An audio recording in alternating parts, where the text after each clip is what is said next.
ಮೊದಲನೇದಾಗಿ ನಮ್ಮ ಕಿಚ್ಚ ಸುದೀಪಣ್ಣ ಅವರಿಗೆ ಅಡ್ವಾನ್ಸ್ ಹುಟ್ಟುಹಬ್ಬದ ಶುಭಾಶಯಗಳನ್ನು ಕೋರುತ್ತೇನೆ. ಈ ಮನೆ ಕಟ್ಟೋ ಉದ್ದೇಶ ಏನಂತಂದರೆ, ನಮ್ಮ ಕಿಚ್ಚ ಬಾಸ್ ಅವರ ಹುಟ್ಟುಹಬ್ಬದ ಅಂಗವಾಗಿ ಪ್ರತಿ ವರ್ಷ ಒಂದು ಏನಾದರೂ ಕಾರ್ಯಕ್ರಮ ಮಾಡ್ತಾ ಇರ್ತಾರಣ್ಣ. ಲಾಸ್ಟ್ ಟೈಮ್ ಒಂದು ಬೋರ್ವೆಲ್ ಹಾಕಿದ್ವಿ. ಸೊ ಈ ಸಲ ಇಲ್ಲೊಂದು ಮಾರ್ಕಂಡ್ನಗರ ಗ್ರಾಮದಾಗ ಮೈನಹಳ್ಳಿ ಅಂತ ಒಂದು ಊರಿತ್ತಾನ. ಸೊ ಅಲ್ಲಿ ಒಂದು ಕಡು ಬಡತನ ಒಂದು ಫ್ಯಾಮಿಲಿ ಕಣ್ಣಿಗೆ ಅಂದ್ರೆ ಬೆಳಕಿಗೆ ಬಂತಾನ. ಸೊ ಯಾರೋ ಹೇಳಿದಾರೆ. ಸೊ ಹಿಂಗಾಗಿ ಇವ್ರಿಗೆ ಮನೆ ಕಟ್ಟಿಕೊಡೋದು ಒಂದು ಯೋಜನೆ ಮಾಡಬೇಕಲ್ಲ ಅಂತ ಹೇಳ್ಕಾರ ಈ ಮನೆ ಕಟ್ಟಿಕೊಡುವಂಥ ಕಾರ್ಯಕ್ರಮ ಮಾಡ್ತಾ ಇದ್ದೀವಣ್ಣ. ಅಂದರೆ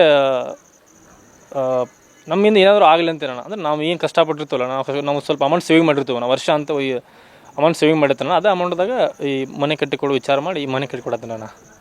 ಅಂದರೆ ಯಾವ ಯಾವ ಥರ ಇದು ಮಾಡ್ಕೊಂಡು ಮಾಡೋದು ಇದು ಏನಿಲ್ಲಣ್ಣ, ನಮ್ಮ ಕಿಚ್ಚ ಬಾಸ್ ಅವ್ರಿಗೆ ಇದಾಗಬೇಕಣ್ಣ. ನಮ್ಮಿಂದ ಒಳ್ಳೇದಾಗುವಂಥದ್ದು ನಾವು ಕೆಲಸ ಮಾಡ್ಬೇಕಣ್ಣ. ಅಂದ್ರೆ ಅವ್ರ ಹೆಸರು ಬರುವಂಥ ನಾವು ಕೆಲಸ ಮಾಡ್ಬೇಕಣ್ಣ. ಹೆಸರು ಹಾಳು ಮಾಡುವಂಥ ಕೆಲಸ ಮಾಡಬಾರ್ದಣ್ಣ. ಸೊ ಅದನ್ನ ಇಟ್ಕೊಂಡು ನಾವು ಅವ್ರೇನು ನಾವು ಅಂದ್ರೆ ಫಸ್ಟ್ ಆಫ್ ಆಲ್ ಹೇಳಬೇಕು, ಕಿಚ್ಚ ಬಾಸ್ ನನ್ನ ದೊಡ್ಡ ಫ್ಯಾನ್ ಅಣ್ಣ. ನಾನು ಬಿಗ್ ಫ್ಯಾನ್ ಅಣ್ಣ, ಅಭಿಮಾನಿ ಮೊದಲಿಂದ್ರಣ. ಸೊ ಅವ್ರು ನಮ್ಮಿಂದ ಅವ್ರಿಗೆ ಹೆಸರು ಯಾವತ್ತೂ ಹಾಳಾಗೋದು ಆಗ್ಬಾರ್ದಣ್ಣ. ಸೊ ನಮ್ಮಿಂದ ಅವ್ರಿಗೆ ಹೆಸರು ಬರುವಂಥ ಕೆಲಸ ಆಗ್ಬೇಕಂತ ಹೇಳ್ಕಾರ ನಾವು ಇದೊಂದು ಅವ್ರು ಹುಟ್ಟುಹಬ್ಬದ ಅಂಗವಾಗಿ ಇದನ್ನ ಕೆಲಸ ಮಾಡಕತ್ತೀವಣ್ಣ, ಮನೆ ಕಟ್ಟೋದನ್ನ. ಹುಟ್ಟುಹಬ್ಬದ ದಿವಸ ಇದು ಅವು ಕಿಚ್ಚ ಬಾಸ್ ಹುಟ್ಟುಹಬ್ಬದ ದಿವಸ ಸೆಪ್ಟೆಂಬರ್ 2ನೇ ತಾರೀಕು ಗ್ರ್ಯಾಂಡ್ ಓಪನಿಂಗ್ ಮನೆಯನ್ನ ಅವತ್ತೇ ಮಾಡ್ತೀವಣ್ಣ. ಇದೇನಂದ್ರೆ ಫಿನಿಶಿಂಗ್ ಅದು ಇನ್ನೂ ಆಗಿಲ್ಲಣ್ಣ. ಸೊ ಫಿನಿಶಿಂಗ್ ಆದಮೇಲೆ ಮನೆ ಫುಲ್ ಮಸ್ತ್ ಕಾಣತ್ತಾನ. ಫಿನಿಶಿಂಗ್ ಮಾಡಿಕೊಂಡು ಇದನ್ನೆಲ್ಲ ವೈರಿಂಗ್ ಮಾಡಿಕೊಂಡು ಪೇಂಟಿಂಗ್ ಮಾಡಿಕೊಂಡು ಒಳಗೆಲ್ಲ ಅವೆಲ್ಲ ಸಿಸ್ಟಮ್ ಅಂದ್ರೆ ಪೂರಾ ಒಂದು ಸೆಟ್ ಮನೆಯನ್ನು ಒಬ್ರಿಗೆ ಏನೈತಿಲ್ಲ ಆ ಸೆಟ್ ಮನೆಗೆ ಹೆಂಗೆ ಯಾವ್ದಾರ ಇರಲ್ಲ ಆ ಥರ ಮಾಡ್ಕೊಡ್ಬೇಕಂತೇಳಿ ಮಾಡಕತ್ತೀವಣ್ಣ.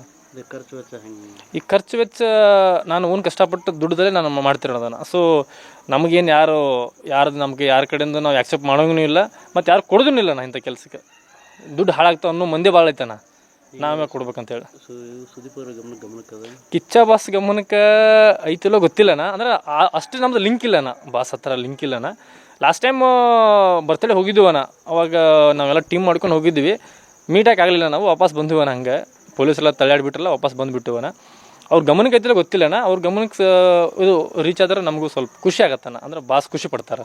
ಈಗ ಅಭಿಮಾನಿಗಳಿಗೆ ಏನು ಹೇಳ್ಕೊಡ್ತಾರೆ? ಈಗ ಅಭಿಮಾನಿಗಳು ಏನಿಲ್ಲ ಅಂತ ಏನು ಹೇಳ್ತೀವಿ ಅಂತಂದ್ರೆ ಅಣ್ಣ, ಅಂದ್ರೆ ಹೀರೋಗಳ ಹೆಸರು ಹೇಳ್ಕೊಂಡು ಇದು ಅಂದರೆ ಈಗ ಬೇರೆ ಬೇರೆ ಕೆಟ್ಟ ಇದನ್ನು ಮಾಡ್ತಾರೆ ಕೆಲಸಗಳು ಅಂಥದ್ರಲ್ಲಿ ಮಾಡೋಕೆ ಹೋಗ್ಬಿಟ್ಟು ದಯಮಾಡಿ. ಸೊ ನಾವು ಯಾರು ವ್ಯಕ್ತಿನ ಇಷ್ಟಪಡ್ತೀವಿ, ಇವರು ಇಷ್ಟಪಡ್ತೀವಿ ಹೀರೋ ಆ್ಯಕ್ಟ್ರನ್ನ, ಸೊ ಅವ್ರ ಹೆಸರು ಬರುವಂಥ ಕೆಲಸ ಮಾಡ್ರಿ ದಯಮಾಡಿ ಅಂತ ಹೇಳಕ್ಕೆ ಇಷ್ಟಪಡ್ತೀನಿ ಅಣ್ಣ. ಈಗ ನೀವು ಮಾಡಿದ್ದು ಒಂದು 4 ಮಂದಿ ಪ್ರೇರಣೆ? ನಾವು ಮಾಡಿದ್ದು ಅಟ್ಲೀಸ್ಟ್ ಒಂದು 4 ಮಂದಿ ನೋಡಿ, ಹೌದಪ್ಪ 4 ಮಂದಿ ಒಳಗೆ ಒಬ್ಬರು ಅಟ್ಲೀಸ್ಟ್ ಟೈಪ್ ಒಬ್ರಿಗೆ ಒಂದು ತುತ್ತು ಊಟ ಕೊಡ್ಬೇಕು ಅನ್ನೋದೇ ಬಂದ್ರೆ ಸಾಕಣ್ಣ, ಅಷ್ಟೇ, ಮತ್ತೇನಿಲ್ಲಣ್ಣ. ನಿಮ್ಮ ಹೆಸರು? ನಮ್ಮ ಹೆಸರು ಆದಿಶೇಷ ನಾಯಕ್ ಅಂತಣ್ಣ, ಬೆಳಗಾವಿದವ್ರಣ್ಣ. ಇಲ್ಲೇ